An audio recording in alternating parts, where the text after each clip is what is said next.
ബിരുദങ്ങൾ നേടി ഉയർന്ന ജോലികൾ തേടിപ്പോകുന്നവരുടെ ലോകത്ത് തിരികെ മണ്ണിലേക്ക് നടന്നു കയറിയ ഒരു എഞ്ചിനീയറുടെ കഥയാണ്.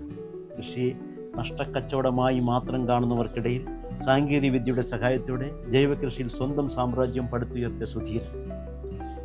എഞ്ചിനീയറിംഗ് ഉപേക്ഷിച്ച് കൃഷി ലഹരിയാക്കിയ സുധീരൻ്റെ വേറിട്ട ജീവിതത്തിലേക്ക് സ്വാഗതം. ഞാൻ 1988-92 തിരുവനന്തപുരം എഞ്ചിനീയറിംഗ് കോളേജിൽ നിന്ന് മെക്കാനിക്കൽ എഞ്ചിനീയറിംഗ് കഴിഞ്ഞു.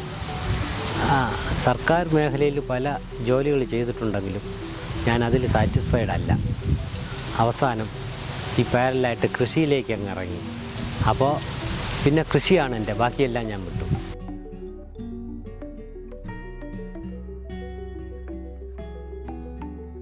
കുറച്ച് വാഴ, മരച്ചീനി, ഇപ്പോൾ നെൽകൃഷി 25 വർഷമായിട്ട് ചെയ്യുന്നുണ്ട്. 60 സെൻറ്റോളം സ്ഥലത്ത് കുറച്ച് വാഴയും പാരലായിട്ട് ചേമ്പ്, ചേന എന്നിവ ഇടവിള കൃഷിയായിട്ട് ചെയ്യാറുണ്ട്.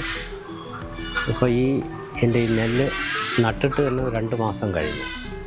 2 കളപ്രയോഗം കഴിഞ്ഞടുത്ത് ഇനിയിപ്പോൾ ഒരു 1.5 മാസത്തിനകത്ത് കതിരായി തുടങ്ങും. 1 മാസം ആകുമ്പോൾ കതിരായി തുടങ്ങും. പിന്നെ കൊയ്ത്തായി മെഷീനാണ് കൊയ്ത്ത് ചെയ്യുന്നത്.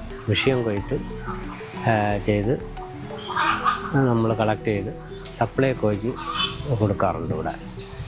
അപ്പോൾ നമുക്ക് അതിനുള്ള പ്രൊഡക്ഷൻ ഇൻസെൻറ്റീവ്, ബോണസ്, ഇതൊക്കെ നമുക്ക് കൃഷിക്കുള്ള വിത്ത്, വളം എല്ലാം സർക്കാരിൽ നിന്ന് നമുക്ക് തരാണ്. അപ്പോൾ നമ്മൾ സ്വന്തമായിട്ട് കൂടെ അധ്വാനിക്കുമ്പോൾ മാത്രമേ കർഷകനൊരു നേട്ടം ഉണ്ടാവൂ.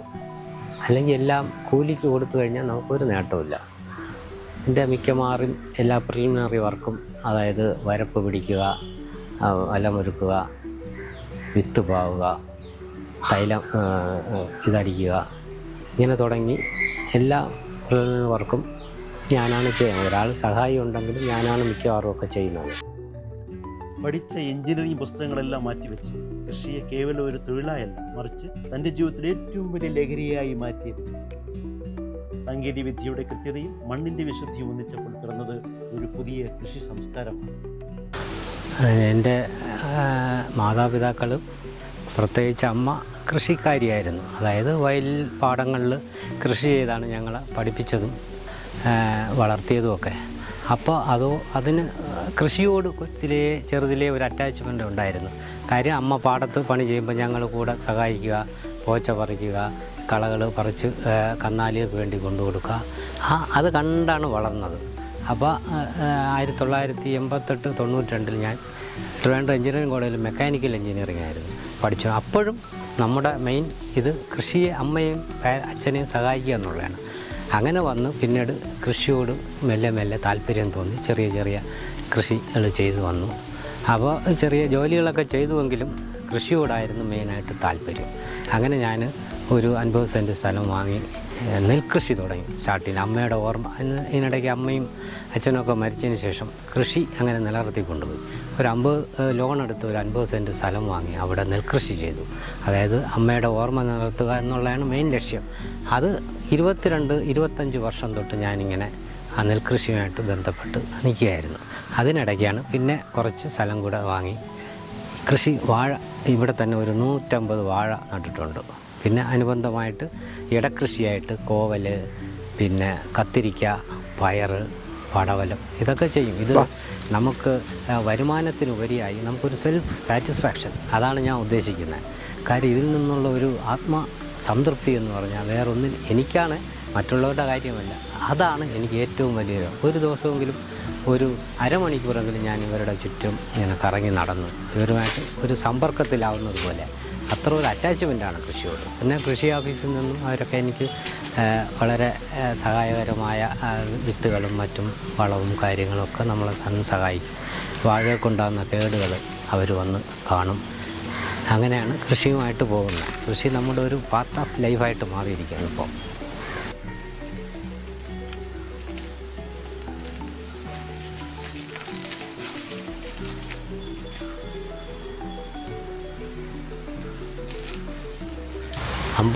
$60 സെൻറ്റ് സ്ഥലത്ത് ഒരു 50 സെൻറ്റ് സ്ഥലവും നെൽകൃഷിയാണ്.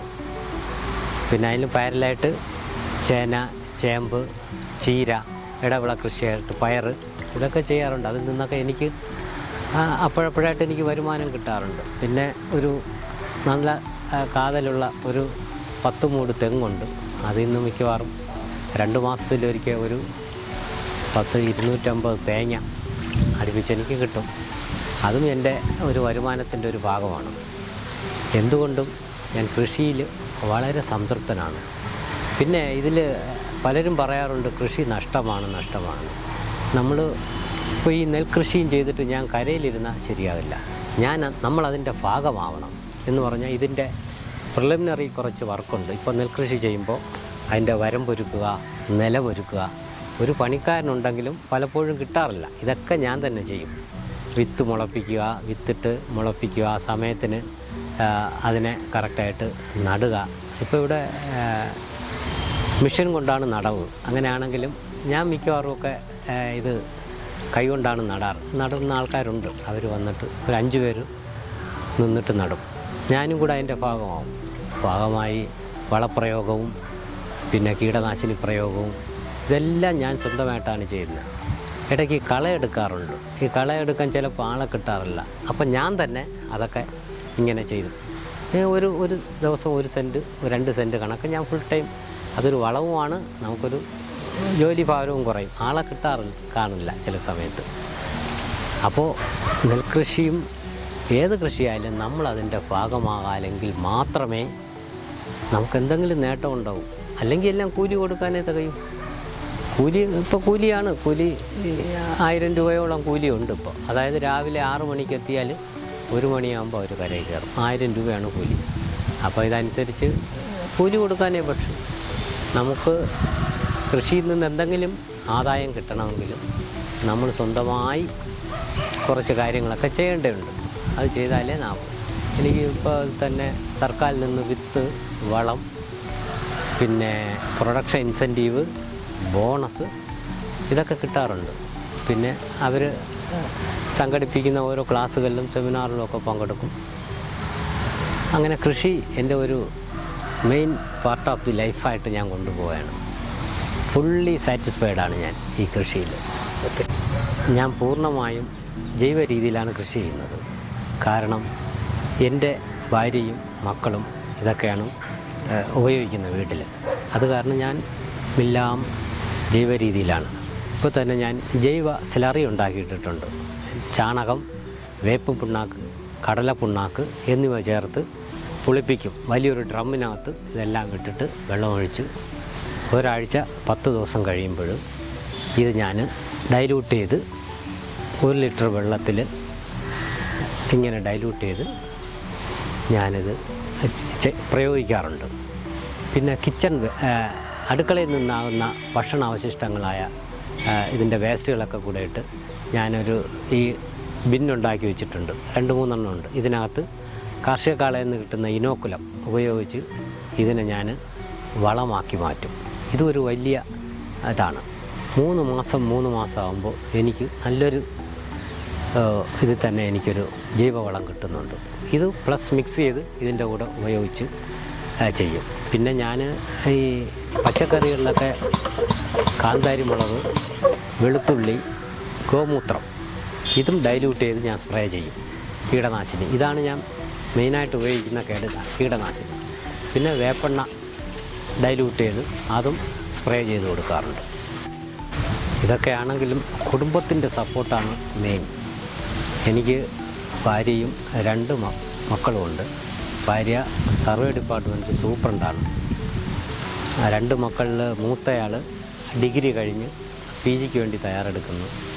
ഇളയാൾ മെഡിക്കൽ കോളേജിലാണ്. അപ്പോൾ ഇവരുടെ സപ്പോർട്ടെന്ന് പറഞ്ഞാൽ ഇപ്പോൾ സപ്പോസ് ഞാൻ വീട്ടിലില്ലെങ്കിലും ഇവർ തന്നെ ചെടി നനയ്ക്കുക, മറ്റും കൃഷി സാധനങ്ങൾ ഞാൻ കുറച്ച് ഗ്രോ ബാഗിൽ കുറച്ച് വീട്ടിൽ തക്കാളി, വഴുതന, വെണ്ട ഇതൊക്കെ കൃഷി ചെയ്യുന്നുണ്ട്, പയർ. അപ്പോൾ ഞാനില്ലെങ്കിലും ഇവർ തന്നെ വെള്ളം നനയ്ക്കുകയും അതിനെ പരിപാലിക്കുകയും ചെയ്യും. അതൊരു ഭയങ്കര സപ്പോർട്ടാണ്. തൊഴിലിൽ എഞ്ചിനീയറിംഗിൻ്റെ കൃത്യത പുലർത്തുമ്പോഴും മണ്ണിൻ്റെ മണം നെഞ്ചിലേറ്റ സുധീരൻ നെൽകൃഷിയിൽ തീർത്തത് വൻ വിജയമാണ്. മികച്ച നെൽകർഷകനുള്ള അവാർഡും അംഗീകാരവും അദ്ദേഹത്തെ തേടിയെത്തിയത് ഈ കഠിനാധ്വാനത്തിനുള്ള മാതൃകാപരമായ ആദരവായി മാറും. വർഷങ്ങളുടെ അനുഭവ സമ്പത്തുണ്ടെങ്കിലും പുതിയ സാങ്കേതിക വിദ്യകളും കൃഷിരീതികളും സ്വായത്തമാക്കാൻ എന്നും പഠിക്കാൻ ആഗ്രഹിക്കുന്ന ഒരു വിദ്യാർത്ഥിയുടെ മനസ്സ് ഇദ്ദേഹം കാത്തു സൂക്ഷിക്കുന്നു.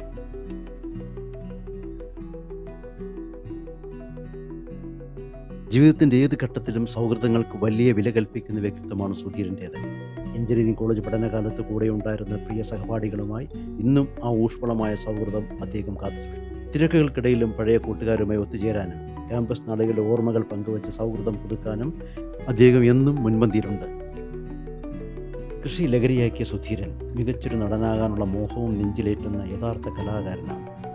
സ്വാമി എന്ന ചിത്രത്തിലെ തന്മയത്വമാർന്ന അഭിനയവും ശ്രദ്ധേയമായ കഥാപാത്രവും അദ്ദേഹത്തിന് ചലച്ചിത്ര ലോകത്തിൻ്റെ വലിയ ആദരവും ജനപ്രീതിയും നേടിക്കൊടുത്തു. പലരും വിറ്റൊഴിയാൻ തിടുക്കം കൂട്ടുന്ന മണ്ണിലേക്ക് സ്വന്തം ഭാവി വിതച്ച വ്യക്തിയാണ് സുധീരൻ. AC മുറികളിൽ അടച്ചിട്ട തണുപ്പിനേക്കാൾ ഈ പച്ചപ്പും മണ്ണിൻ്റെ മണവുമാണ് തനിക്ക് ജീവവായുവെന്ന് ഇദ്ദേഹം തെളിയിക്കുന്നു. എഞ്ചിനീയറിംഗ് ബിരുദം എന്നത് ഏതെങ്കിലും കമ്പനിയിലെ 4 ചുവരുകൾക്കുള്ളിൽ ഒതുങ്ങാനുള്ളതല്ല, മറിച്ച് നമ്മൾ ചെയ്യുന്ന ഏത് മേഖലയും കൂടുതൽ കാര്യക്ഷമമാക്കാനുള്ള ചിന്താഗതിയാണെന്ന് സുധീരൻ നമ്മെ ഓർമ്മിപ്പിക്കുന്നു. കൃഷിയെ വെറുമൊരു തൊഴിലായല്ല, മറിച്ച് മനസ്സറിഞ്ഞ് പ്രണയിച്ചാൽ മണ്ണ് നമ്മളെ ഒരിക്കലും കൈവിടില്ല എന്ന വലിയൊരു പാഠമാണ് ഈ ജീവിതം. സാങ്കേതിക വിദ്യയുടെ പിന്തുണയോടെ കൃഷിയിലേക്ക് ഇറങ്ങാൻ ആഗ്രഹിക്കുന്ന ഏതൊരു ചെറുപ്പക്കാരനും സുധീരൻ എന്ന ഈ എഞ്ചിനീയർ ഒരു വലിയ പ്രചോദനമാണ്.